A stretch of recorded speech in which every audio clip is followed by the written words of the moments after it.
Hello, Graham. Well, Happy New Year. Yeah. So good to see you. It is remarkably sunny outside today, so I apologize if you see dots or a line working its way across my face. I just see it as hope for the future spilling out on your face. Absolutely.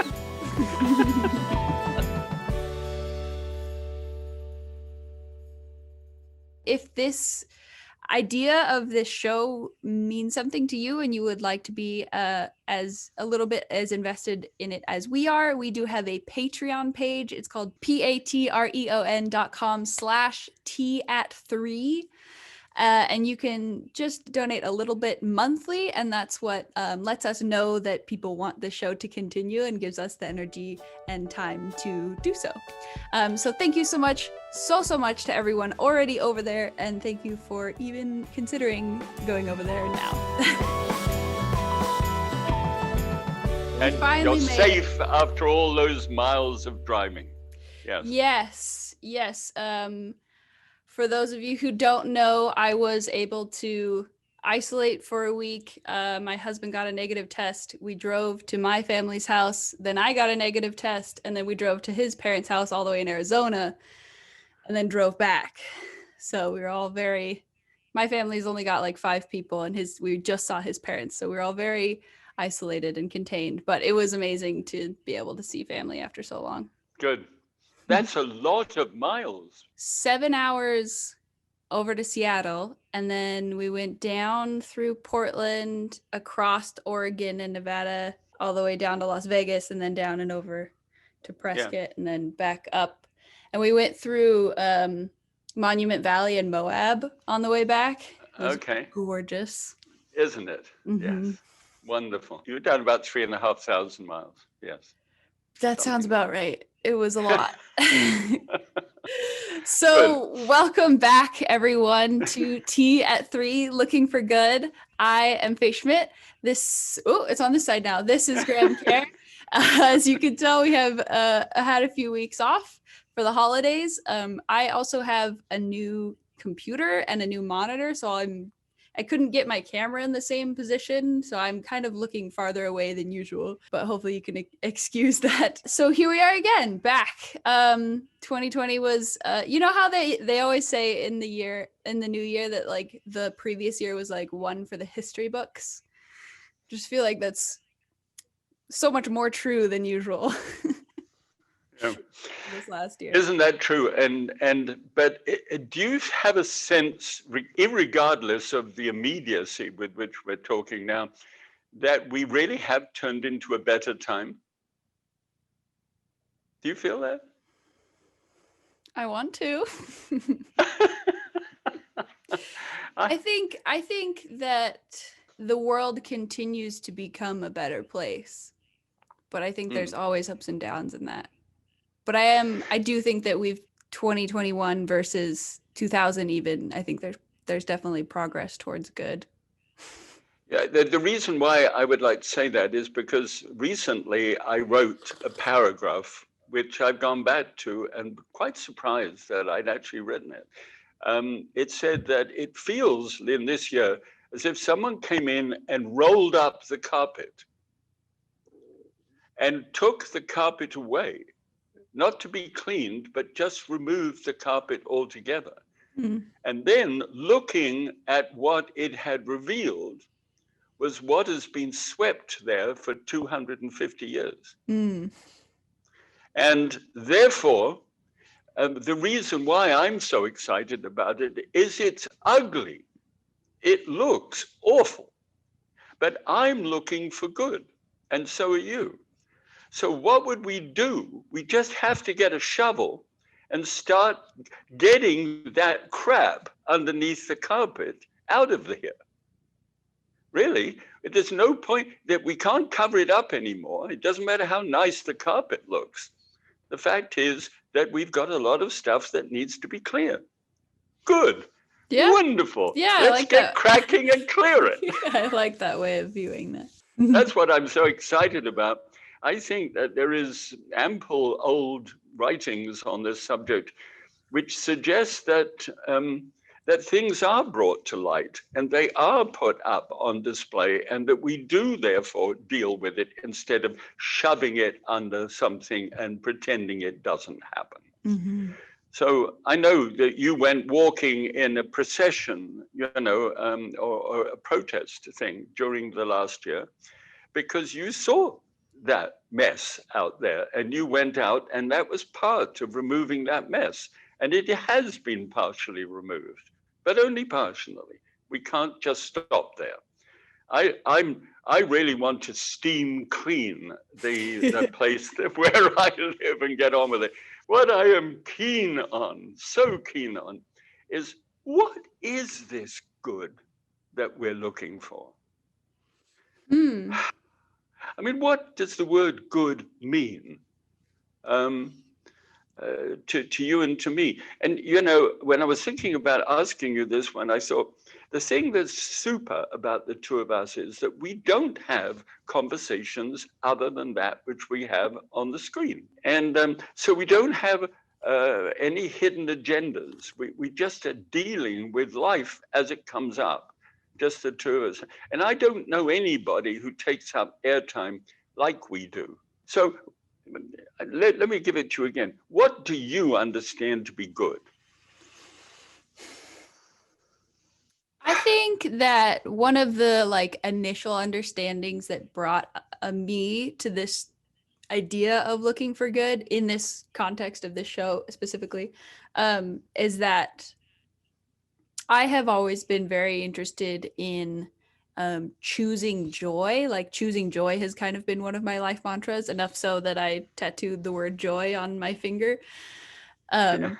And so I think that was a lot of what was fueling my idea of looking for good, is that I know that it is not only mentally and physically healthier for me to be more focused on joy, and even when that's seems extremely impossible thing to do, but I like, if it's mentally and physically better for me, then it must be mentally and physically better for those around me. And so therefore I want to focus on choosing joy. And while it's so difficult, if we can transfer that into this outward idea of looking for joy and not always relying on ourselves to just be joyful out of nothing, Yeah. then that Yes. makes it so much easier to go into that. And so I think part of the idea of good for me is definitely centers around the word joy, but I think also a lot of it centers around just caring for other people and living a community lifestyle, and in that cares for the earth and cares for those around you, because we're all here together. That's really interesting because for me, having thought about this for a while, and you've only had to come right off the top of your head with it, I love what you said there, because you were getting around to the fact that this isn't just about how you feel. Looking for good isn't just feeling happy about oneself. It's realizing that you're alive, and you send out a kind of ripple effect because you're Mhm. alive. And if those ripples reach someone else and they come from a person of joy, the chances are those ripples are going to feel like joy to somebody else. And that feels like good. Right? So I'm just thinking, next week I have to get my injection for the vaccine. Oh, wow. In our community, we've been told to get ready, and we should be getting the jab next week. And so I thought, at the moment that I'm getting the jab, that's about me. They are inoculating me to get me less able to get the virus, if you will. Mhm. I need to get the follow-up one and all that sort of stuff as well. And therefore, when the prick enters into my skin, I want to sense gratitude for the fact that it's my turn. And then at that very moment, I want to say, so what about the person, as I'm rippling out with this gratitude, that is miles and miles and months away from getting theirs? somebody in India somewhere in a village that is quite likely to pick up COVID as it keeps on multiplying its effect. What can I do at this moment to turn my ripples of gratitude into a provision for him, for an individual? Now, the only thing I could think of doing was, in order to look for good, is who is making any kind of an attempt to get the vaccine to people like him? Who's doing what? Well, the first thing is that I found the World Health Organization has got a thing going. It's called the Solidarity Response Fund.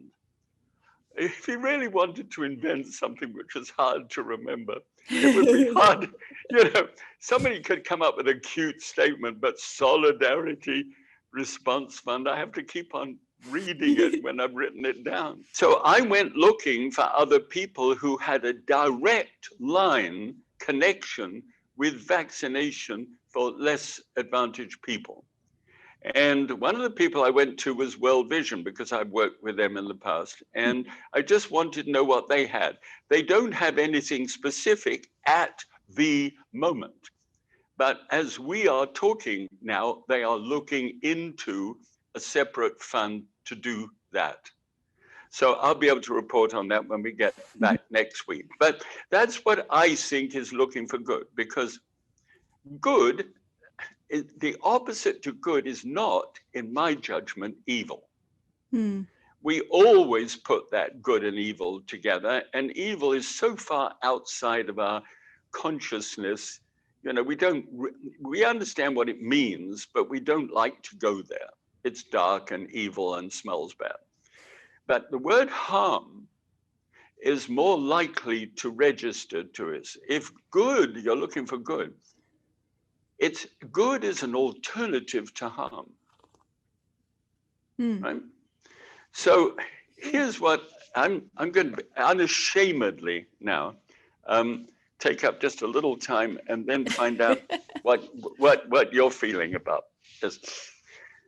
As the Galloping Gourmet in my past, I was sent a letter with a broken wooden spoon in it from Weight Watchers International. They said, you are public enemy #1 for anybody who wants to eat well and be well. Because with you, they can only get sick. And you are public enemy #1 for those people in the world today. So we're sending you a broken wooden spoon. Now, I received that, I mounted it on and put a frame around it and a little brass plaque. I was really quite thrilled with that at the time. I was being warned that what I was doing was malnourishment, and I didn't get it. And because I was employed doing that, I was doing harm and I didn't know it. I was being told that I was doing harm, but I didn't want to hear it. Right? I was set up in my own self-interest. Then I go through my U-turn in my life, and my wife Trina gets a heart attack and she gets a stroke because she is at risk because of the kind of lifestyle we used to live. Right? And a little bulb goes off in my mind because I love her. I thought, oh, I've got to change. And I did change, and I did do a whole series of programs which reversed the position that I'd taken in the past, because it was personal, because I loved her. The love for her turned the lights on for me, all right? Now, if you go on Amazon Prime, you can find 52 episodes that I did called Graham Kerr's Kitchen.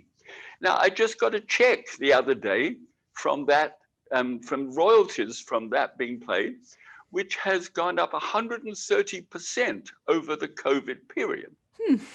The actual viewership of that, as more people are understanding that we need to eat healthier to be at less risk of dying from this COVID thing.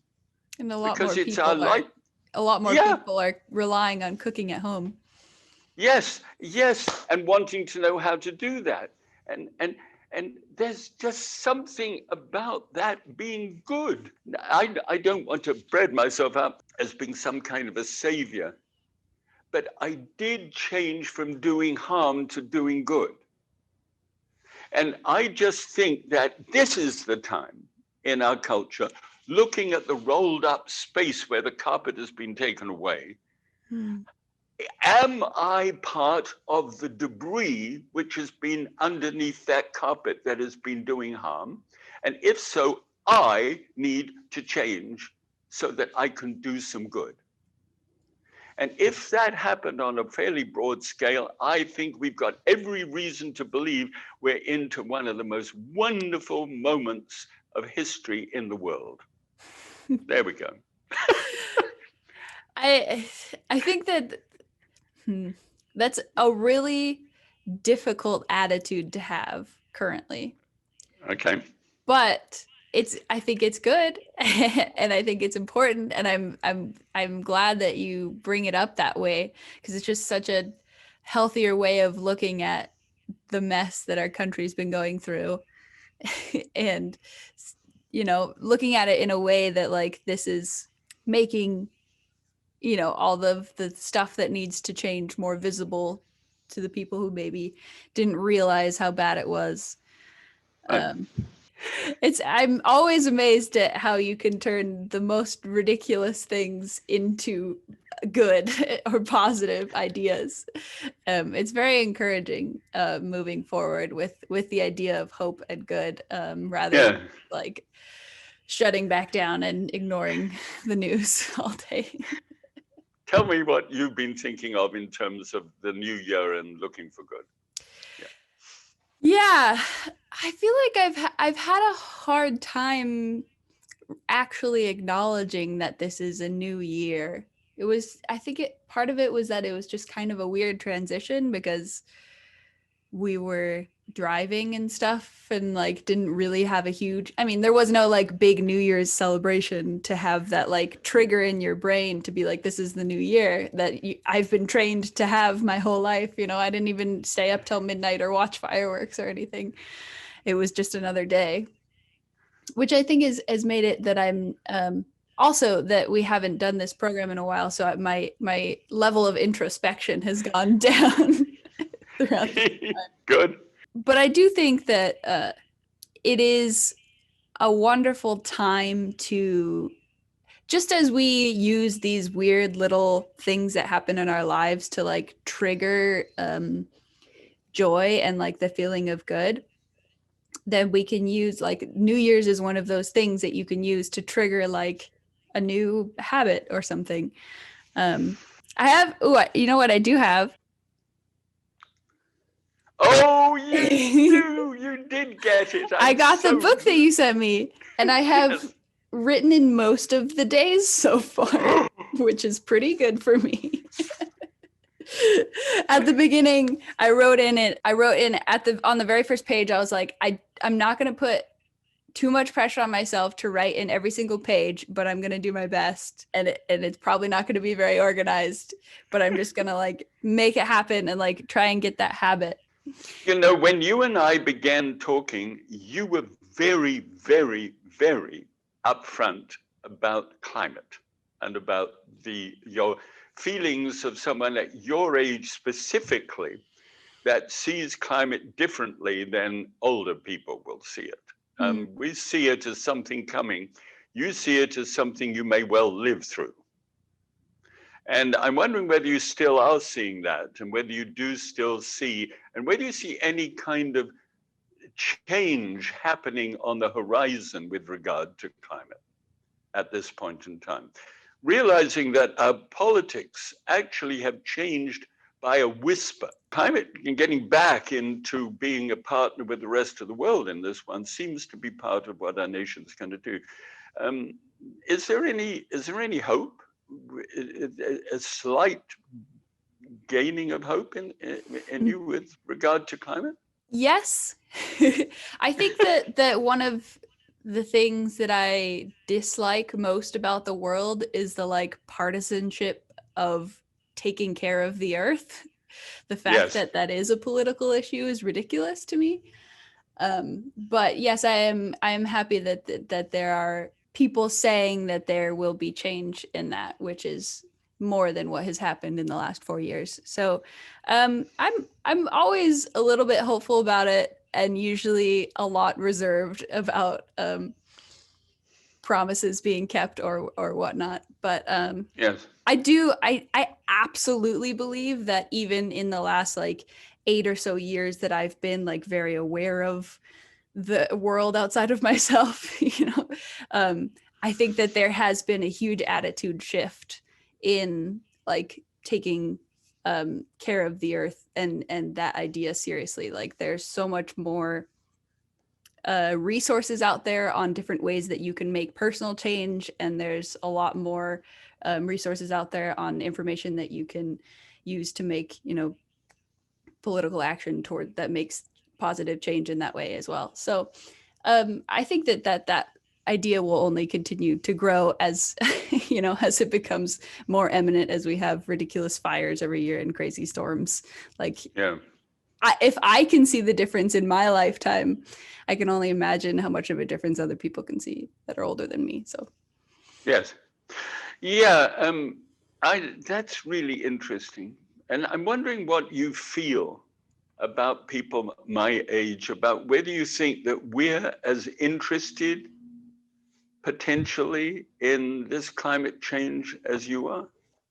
Or do you think that we've had to sort of settle in with the way things are? There's no point because, we don't have very I much don't think longer that here. it's a conscious decision. Well, this is how I view it. And obviously Yeah, I'm not your age, so this is coming from my viewpoint alone.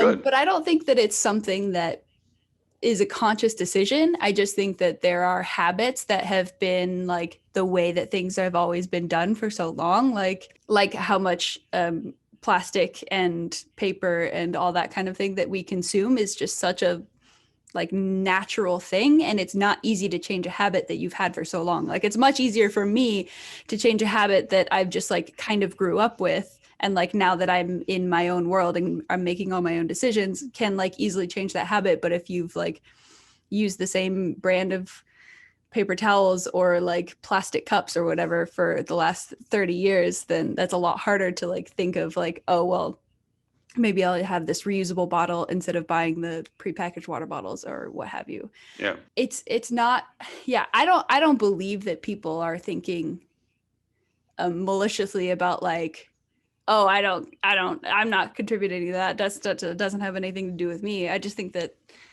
it's not easy to make those changes when the world hasn't really thought of it for a while. You know, I was just trying to reflect back when I was your age and living in New Zealand.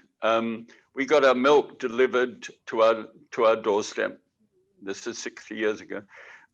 In milk bottles, you could hear the milkman coming because of the clink of the bottles as he would come round in his cart, that he would bring round. And we didn't have any paper plates or paper cups, and there were no plastic bags for you. You had a cloth bag that you would take to a market and pick up your food from that. So I think I've been facilitated to do harm. Mm. And I think I've gone along with that because it's convenient. Yeah.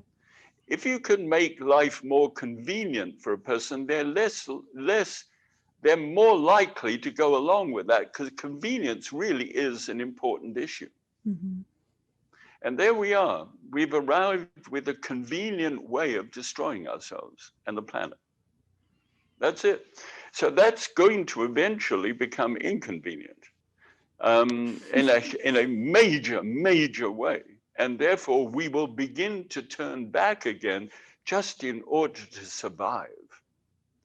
Yeah, I But mean, thinking back to this summer, there was like 3 weeks where we couldn't go outside and had to have like air filters running all the time. Like that's not something that has happened as much as it has in the last like 4 years. So one way or another, we are simply becoming aware of the fact that we are going to have to change the way we look beyond ourselves.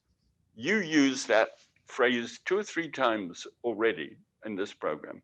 That is thinking beyond your own self. Yeah, you want to feel joyful, but there's no reason why you shouldn't actually have other people feel joyful because you are.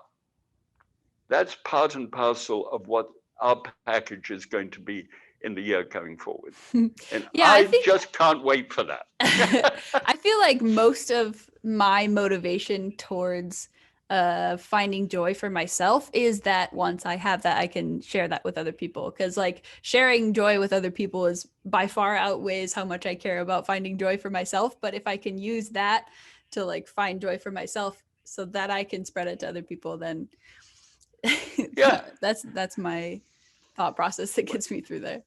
you see, that's why I love this idea. This is a baton used in relay races. Oh, So I've never yeah, seen it come apart like that. well, I'm engineered it. Oh, I got a friend who works with Boeing, and he pulled it apart. So I want to hand on, like you are, a joy about living and a gladness, a gratitude about living, and I want to hand that on. But I do think it comes in 2 pieces.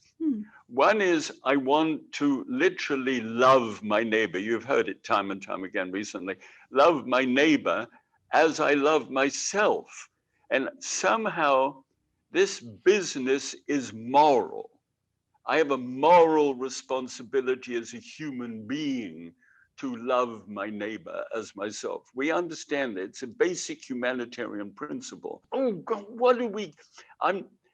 nowadays it's so hard to talk about God without being put into a pigeonhole.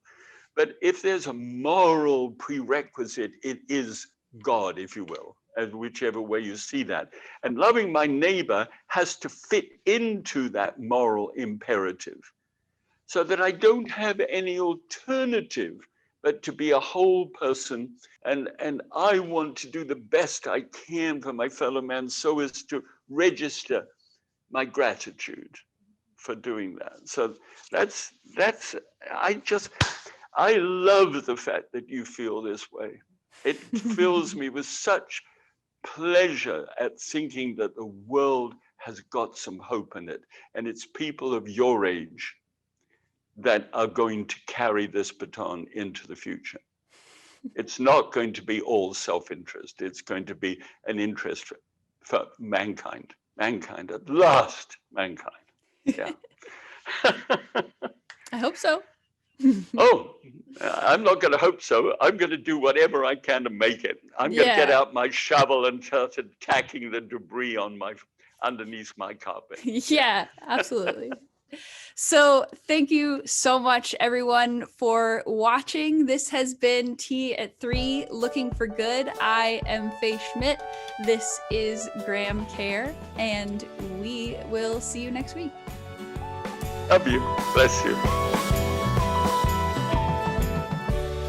Please also, if you haven't already, subscribe to this channel and like the video if you enjoyed watching, and feel free to share it with something if there's something that you got out of it. Thanks again, and we will see you next week.